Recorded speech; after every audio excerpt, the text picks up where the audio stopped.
Uma empresa pode vender bilhões e mesmo assim ter problemas financeiros. Hoje, eu vou aproveitar esse momento que o Brasil está passando de recorde de pedidos de recuperação judicial de empresas para passar por dificuldades financeiras com a ajuda da justiça e, óbvio, a notícia recente da gigante Casas Bahia, que acabou de entrar com seu pedido de recuperação judicial com mais aí de 17 bilhões de reais em negociação. Sejam muito bem-vindos ao One on One, que é um quadro novo aqui no canal. E eu quero ouvir a sua opinião para saber se você gosta desse formato, para a gente estar aqui podendo trocar e aprender junto. Estou aproveitando essa notícia da Marabras, esse momento, e trazer para vocês aqui uma ótica e entendimento sobre recuperação judicial, sobre dificuldade financeira, sobre não adianta sair vendendo muito se a conta não fecha. Então eu quero, de forma bem transparente, bem aberta, falar para vocês tudo que eu pensei, tudo que eu conversei e o que a gente pode aprender com esse acontecimento, com esses problemas, com essas notícias, com esses erros, para a gente aplicar no nosso negócio. Começa agora o One on One, eu e você falando um pouquinho sobre essas dificuldades financeiras que nem vender bilhões de reais resolve um problema. Sobre Casas Bahia, primeiro, o que a gente pode aprender? Fechar 300 lojas é uma decisão estratégica. Por quê? Loja boa é loja que remunera o capital. Eu explico para vocês isso, poucos empresários fazem essa conta. Eu vou dar um exemplo que as pessoas costumam entender mais fácil. Imagina que eu comprei esse relógio e eu gastei nele 100 mil reais. Quanto custa esse relógio? Quanto custa os meus 100 mil reais no banco? 1% ao mês. Para eu ter esse relógio de 100 mil reais, ele me custa R$1.000 por mês, porque o meu capital está aqui. Eu estou deixando de ganhar esses R$1.000 por mês. Ah, mas o relógio pode valorizar. Isso é outra coisa. O custo do capital ele é muito importante. Então, quando você investe numa loja, quando você investe numa ação de marketing, quando você investe num produto, você tem que fazer conta do teu custo de capital. Gastei R$1 milhão para trazer um produto da China. Chega daqui a 120 dias. Beleza. Custou R$1 milhão esse produto? Não. Esse produto custou R$1 milhão mais a correção do capital dos 120 dias. Varejo é matemática. Então, quando eu vejo fechando 300 lojas, meu irmão, loja que não está remunerando o capital, fecha. Você não pode ter apego ao teu passado. Você tem que ter, cara, aquela loja já foi muito boa. Hoje, ela não está entregando resultado, ela não está remunerando bem. Fecha. O sucesso do varejo não é mais medido pelo número de lojas, pelo teu tamanho de estoque. O sucesso do varejo hoje é pela tua quantidade de usuário. É por quantas pessoas baixaram o teu app. É quantos acessos orgânicos que você tem no site, que se você desligar Google, Facebook, quantas pessoas vão continuar procurando a tua marca. Então, fechar a loja, pra mim, é gestão. A Casas Bahia fechou 300 lojas. Porra, postura, gestão firme, pulso. Pô, mas vão falar que tá quebrando. Não. Isso é fofoca. E essa notícia de fechar a loja, eu, Alfredo, olhei como tipo assim, agora os caras estão focados em dar resultado, não estão focados só em fazer barulho, em parecer grande. Então esse foi o primeiro ponto. Eu anotei aqui no G4S alguns pontos que eu acho que vale a pena a gente falar. Lá no início, o negócio das Casas Bahia sempre foi um negócio de crédito. Esse negócio de crédito construiu um império imobiliário e, obviamente, esse império imobiliário virou uma grande operação, uma das maiores operações do Brasil, com mais de 100 milhões, 113 milhões de clientes. Agora, tem uma coisa que é muito interessante. O Brasil mudou, o consumidor mudou, a internet mudou a comparação de preço, o marketplace mudou a variedade, o e-commerce mudou a conveniência e os juros e a realidade econômica do Brasil mudaram a matemática do varejo. Então, turma, vantagem competitiva pode virar uma vulnerabilidade quando o contexto muda. O crédito ajudou a vender, mas o crédito também pressionou o consumidor a comprar e destruiu o caixa de uma empresa endividada. Então, quando a gente vai para a parte de dados aqui, a receita líquida de quase 7 bilhões de reais no segundo trimestre, né, o crescimento da receita de aproximadamente 1,6%, o que mostra um crescimento de qualidade de gestão operacional, mais um prejuízo contábil de 10 bilhões, né, aproximadamente 9,1 bilhões desse número vieram de efeitos contábeis não recorrentes, ou seja, são efeitos contábeis que acabaram sendo documentado nesse trimestre, né? Mas mesmo ajustando esses efeitos, o prejuízo ainda ficou em torno de 978 milhões de reais no trimestre. Então o faturamento é diferente de lucro, que é diferente de caixa. Então a gente precisa entender que vender mostra poder, faturamento mostra tamanho, margem mostra qualidade, caixa mostra a tua sobrevivência. Mas o problema aqui ele não começou ontem. A companhia já vinha fazendo um turnaround desde 2023, reduzindo o mix de produto, reduzindo estoque, fechando lojas menos produtivas, revisando categoria, reduzindo despesa, já vinha renegociando dívida, já passou por uma mudança de estrutura de capital e em 2024 a empresa reportou redução de aproximadamente 4,6 bilhões de reais na dívida. Turnaround, mudança de gestão, compra tempo, mas não garante futuro. Você até pode renegociar a dívida, mas cuidado, porque renegociar a dívida não garante que a sua operação pare de pé no futuro, ou que o seu negócio tenha margem de retorno suficiente para você sobreviver a uma dívida mal estruturada. Mas recuperação judicial não significa falência, é uma forma estruturada com a lei para você ter tempo para enfrentar. E, obviamente, se a recuperação judicial ela é aceita, é porque existe um potencial operacional desse negócio passar por essa fase que eles estão vivendo. Mas agora vamos começar falando um pouquinho do que a gente pode aprender com a história da Marabras. O problema da Marabras, ele é um problema consideravelmente menor, é uma dívida de 140 milhões de reais, é uma rede que vende imóveis, que já chegou a 135 lojas. Só que tem um ponto, o problema da Marabras é governança societária. A empresa, ela caiu num limbo de governança e de gestão, aonde a família começou a ter um problema, aonde filhos entraram tentando tomar o controle da companhia contra os pais e, no meio de uma briga societária, nenhum negócio se salva. Essa é a grande verdade. Então, nesse caso da Marabras, a gente pode aprender sobre a importância de um belo e claro e objetivo acordo de acionistas, o quanto isso é importante. Ah, eu tô abrindo um negócio com a minha esposa, eu tô abrindo um negócio com o meu amigão, eu tô abrindo um negócio... Não existe essa parada com o teu pai, com a tua esposa, com a tua mãe, não importa. Acordo de acionistas. Isso precisa, regra clara de saída, combinados claros, porque senão, quanto maior o teu negócio, maior o teu problema, maior a tua falência. A Marabras claramente é um negócio que se você procurar aí no G4S, se você procurar aí na inteligência artificial, você vai ver que o que realmente teve um problema é óbvio. Você tem um negócio, você tem um problema de gestão.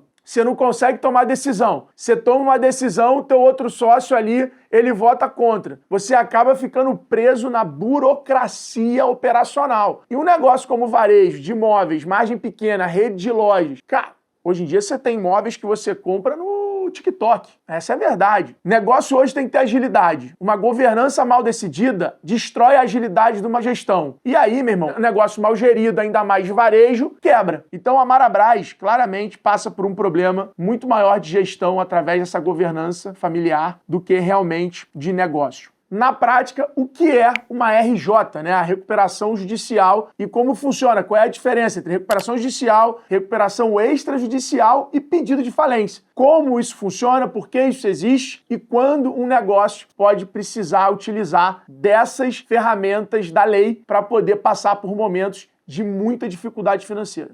Bom, então eu vou usar aqui o G4S para poder explicar para vocês o que é RJ. Então, é um mecanismo legal usado quando uma empresa está muito endividada, mas ainda acredita que consegue continuar funcionando. Na prática, a empresa pede proteção à justiça, apresenta um plano para reorganizar e pagar suas dívidas, pode negociar prazos maiores, descontos e novas condições. Os credores analisam e votam no plano. A operação continua funcionando durante o processo. A lógica é tentar salvar a empresa antes que ela quebre, preservando empregos, fornecedores e atividade econômica. Esse é o objetivo previsto no artigo 47 da Lei número 11.101/2005. Então, em ordem, primeiro tem a RE, que é a recuperação extrajudicial, que é quando a empresa já está passando por dificuldade financeira e ela negocia direto com seus credores e tem um apoio menor, tá, da justiça. Já a RJ, a negociação é mais ampla e ela acontece toda dentro de um processo judicial. Pô, mas por que as empresas elas só não quebram? Elas precisam fazer um pedido de falência. Por um motivo simples. Você pode falir a sua empresa intencionalmente e pode ter tido crimes financeiros, pode ter tido uma série de coisas onde a justiça precisa ter ciência ali, precisa se meter para você não quebrar um mercado, não quebrar um fornecedor, para você não acabar fazendo algo de má fé e levando empresas ali junto com você. Por isso que essa parte, falência, recuperação judicial, é uma coisa ligada à justiça, exatamente para isso não prejudicar a economia, não prejudicar ali as pessoas da sociedade, porque esse é o papel da justiça. E qual é o grande insight até aqui? Você, quando está passando por um momento de dificuldade, eu já passei na época da X-Tech, quando a gente ficou fora do ar numa Black Friday. E a decisão que eu tomei foi de postura, foi de assumir que eu estava enfrentando um problema, como eu estava tentando resolver. Essa clareza, essa visibilidade, essa postura, ela pode te ajudar as pessoas a estenderem a mão.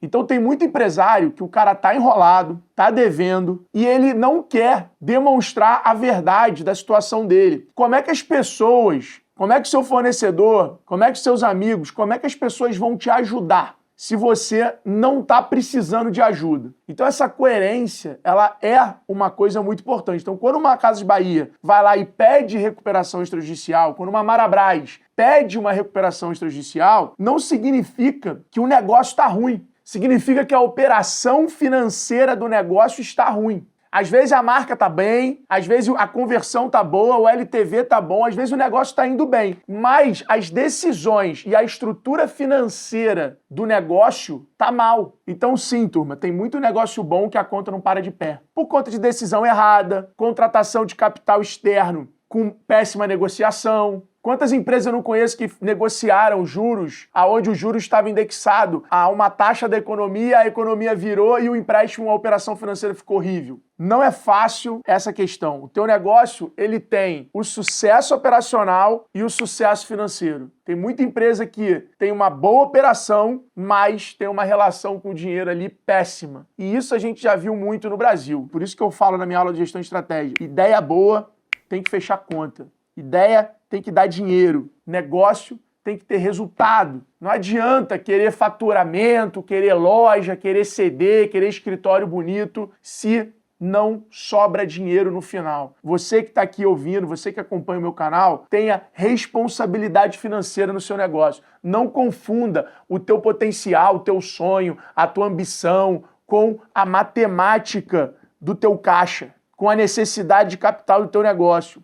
Quantidade de empresa hoje que eu conheço, que vem aqui no G4, que os sócios, o dono, está alavancado, colocou patrimônio da pessoa física para crescer e está tendo sempre que injetar dinheiro. Só que aí ele comprou uma casa, ele comprou um carro, o que ele vai fazer? Vai pegar dinheiro no banco. Sabe qual é a verdade? Eu quero contar para vocês aqui que me acompanham no canal que a gente está formando uma das comunidades mais preparadas empreendedoras do Brasil nesse canal aqui. Se você é dessa comunidade, deixa um comentário aqui. Eu empreendo para ganhar dinheiro. Não é só para ter estilo de vida, não. Essas empresas, elas têm como sócio o governo, que já pega uma boa parte do seu faturamento bruto, ou seja, não importa como é a tua operação, se ela tá boa, se ela tá ruim, se ela dá lucro, se ela não é, o governo não te pergunta qual a tua margem. Ele simplesmente pega um pedaço do bruto. Faturou, pagou. Aí você vai lá e precisa de dinheiro de terceiros. Você vai lá no banco. E aí você tem mais um novo sócio. Para o empresário médio brasileiro, vai te cobrar 2, 3, 4% ao mês? Legal.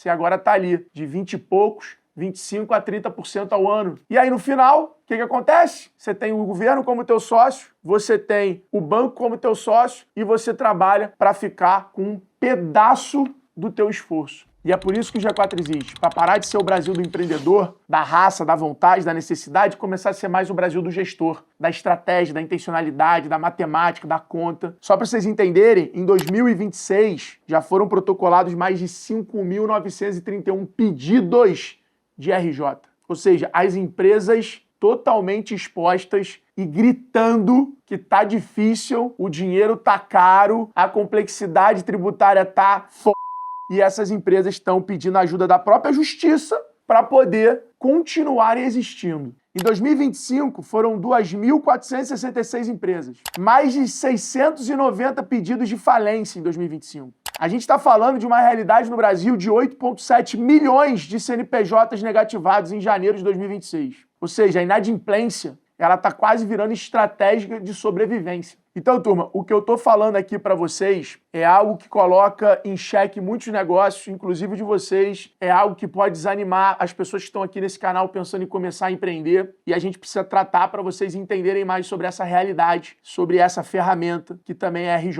RJ não é o final do túnel. RJ é uma luz no fim do túnel. Eu tenho 39 anos de idade. Eu comecei aos 17 anos. Por que eu estou aqui falando sobre varejo? Com 25 anos, eu entrei no varejo. Só que eu entrei como fornecedor. Eu participei, literalmente, da digitalização do varejo no Brasil. A minha plataforma que eu fundei, a X-Tech Commerce, ela criou mais de 47 mil lojas online em 3 anos. Transacionou mais de 547 milhões em 3 anos. Essas vendas passavam pela minha tecnologia. Eu entendia comportamento das pessoas, clique, produto que mais vendia, categoria que mais tinha busca, os verdadeiros problemas, fraudes eu realmente vivi o varejo do lado de dentro, sendo fornecedor de tecnologia. E convivendo com esses lojistas, convivendo com donos de varejo, com empreendedores, vendo lojas de moda começar, vendo grandes redes irem para a internet, eu me sinto no lugar de fala de comentar esse tema. A primeira coisa que a gente precisa entender é a complexidade do varejo. O varejo é uma operação matemática muito cruel. Imagina que você tem que colocar dinheiro para fabricar o produto ou para importar o produto. Demora de 60 a 90 dias para esse produto estar pronto. Depois você tem que mandar esse produto para um CD, que você tem todo o custo de logística, de armazenagem, de segurança para botar esse produto no CD. Depois desse CD, esse produto vai para uma loja. Depois, nessa loja, esse produto ele fica no estoque até ele ir para a gôndola, até ele ir para a vitrine, para ele ser vendido.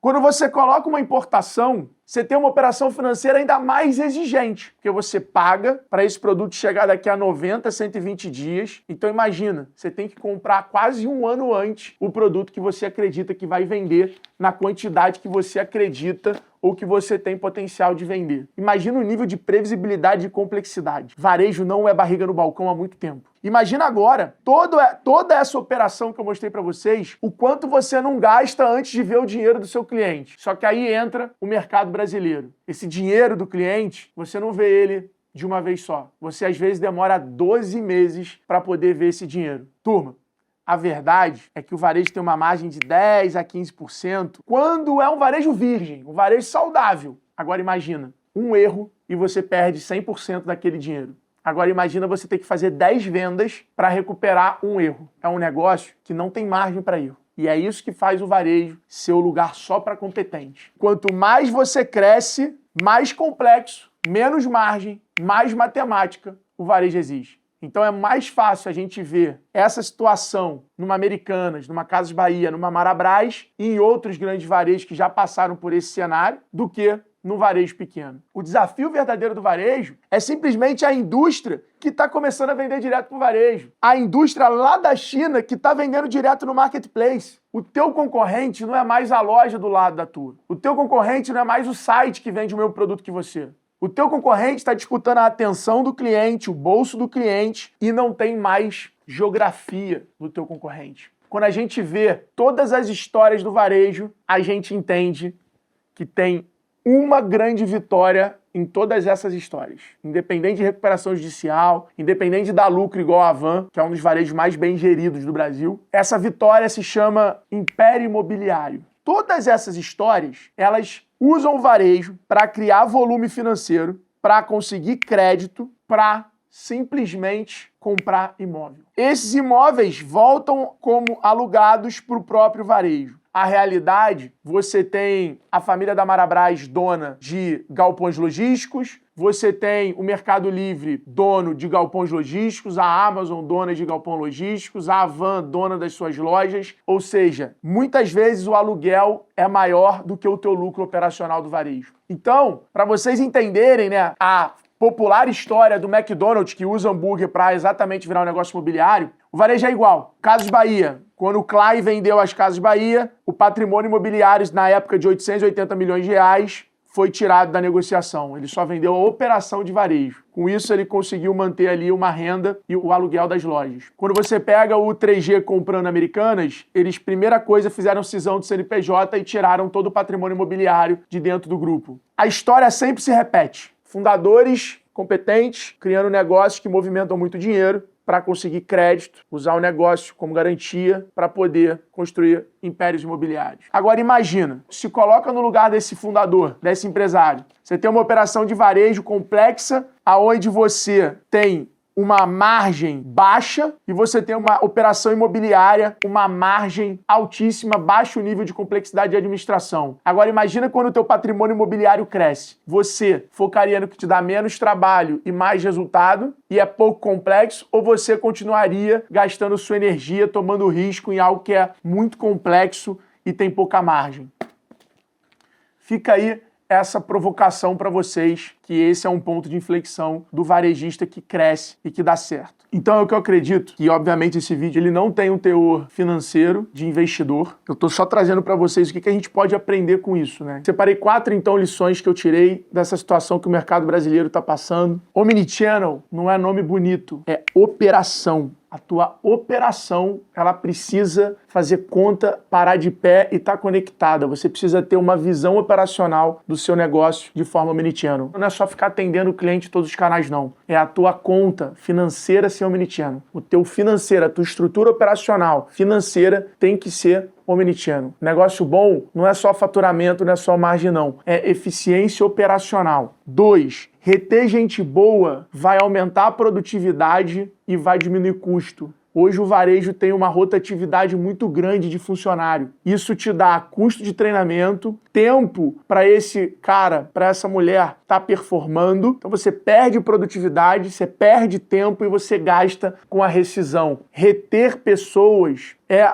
onde está uma parte do lucro do varejo. Se você tiver alta rotatividade, você vai deixar produtividade e dinheiro na mesa. Você vai demorar a ganhar e vai gastar mais. Então você vai ter duplo prejuízo quando você não retém gente boa. A IA e os dados vão fazer as suas decisões serem mais assertivas. O varejo e esse tipo de negócio, que margem apertada, você não tem muito tempo, muita margem para errar. E hoje com IA e com estrutura de dados, né, o G4S, por exemplo, vem para resolver essa dor do empreendedor, do empresário, né? Vou até deixar um QR Code aqui para quem quiser testar o G4S. Você precisa usar estrutura de dados e IA para ser mais assertivo no teu negócio. Não dá para ficar tomando decisão estratégica só na intuição. Não dá para deixar o teu ego, a tua ambição ficar te guiando o tempo todo. Hoje a gente está vivendo a era que não é só os dados não, porque antigamente você tinha uma porrada de dados, mas não conseguia acessar, estruturar, organizar para tomar decisão. Hoje a IA te ajuda com isso. E por último, oferta e arquitetura de canais é a maior proteção de margem que o negócio pode ter. Então o que eu queria te deixar aqui como último insight de hoje, crie uma política de canais. Os seus canais de negócio, eles precisam ter política. Você não pode ficar seguindo o preço de mercado, o preço do teu concorrente e tomando prejuízo. Você precisa entender qual é a margem que eu posso vender na loja física para poder ter resultado. Qual é a margem que eu posso vender no site? Qual é a margem que eu posso vender no marketplace? Qual é a margem que eu posso vender com redes de revendedores? Qual é a margem do meu afiliado? Você precisa aceitar uma política de preço por canais. Essa coisa do é um preço só em qualquer canal, isso é uma mentira. Isso pode quebrar o seu negócio. Eu lembro até hoje de um insight que o Paulo Corrêa da CA me falou, que ele falou: Alfredo, tem produto que eu boto preço diferente por tamanho, que eu sei que o M vendeu tudo e o G que não está vendendo, eu vou fazer promoção só no G. Eu vou fazer promoção só numa cor de um determinado produto porque a outra cor vendeu muito. Então, essa dinâmica que a IA e a tecnologia permitem hoje para o empresário poder utilizar, ela vai proteger a sua margem. Então, para de se enganar e para de sacrificar o seu negócio pelo cliente. Você precisa entregar conveniência, serviço, encantamento, conteúdo, valor e uma boa oferta. Mas você não pode tomar prejuízo por causa do seu cliente. Você não pode sacrificar o teu negócio por causa do seu cliente. A saúde financeira por causa do seu cliente. E é isso que tem muito varejista fazendo, sem fazer conta e só pensando em aumentar o número de clientes, tendo tesão em ver a venda acontecer, mas não tendo tesão de ver o dinheiro sobrar no caixa. E é isso que vai fazer a diferença, é isso que mantém o teu negócio vivo no tempo. E aí você vai melhorando, vai entendendo, vai fidelizando. Você só pode, às vezes, para você fazer o que a Amazon faz, que é tomar prejuízo num produto para adquirir um perfil de cliente específico, se você dominar o teu negócio, se você conseguir criar LTV, expandir receita com aquele cliente que você adquiriu e você ter dados que te dão essa conta. Fora isso, é literalmente apostar na sorte. E eu não recomendo vocês a fazerem isso. Negócio não é sorte. A sorte até existe, mas ela existe para acelerar uma estratégia, um posicionamento. Por favor, anotem esses 4 insights aqui que eu deixei para vocês, que eles são muito importantes. São 8,7 milhões de CNPJ negativado no Brasil, que devem em média R$23 mil por mês. Então, turma, papel e caneta na mão, eu vou deixar aqui 5 perguntas para vocês se fazerem. Eu vou deixar um exercício para você fazer com o seu negócio. Qual é o verdadeiro negócio por trás do seu próprio negócio? Quem financia o teu ciclo de caixa? A qual custo de capital? Teu ciclo é em dias, em semanas ou em meses? O que você monetiza além da margem do seu produto? Crédito, serviço, recorrência, mídia, base de cliente. Teu estoque gira em quantos dias? Quem paga o juro desses dias? Tua operação? Teu cliente? Se o crédito fechar amanhã, você consegue continuar crescendo? Você consegue ter uma estratégia de autofinanciamento? Ou você está sempre precisando de dinheiro de terceiros e você tem um sócio que ele só não está no papel do teu negócio, mas ele está no caixa da tua empresa? Espero que esse vídeo tenha agregado valor para vocês que me seguem. Esse é um formato novo. Quero ler nos comentários o que vocês acharam desses formatos. Eu trazer alguns temas, dar a minha opinião, falar alguns dados, trazer para vocês alguns insights para ajudar vocês aí a ter sucesso no negócio de vocês e não colocar a família, o negócio em risco por conta de ego e ambição descontrolada. Espero que vocês tenham curtido. Tamo junto e até o próximo episódio.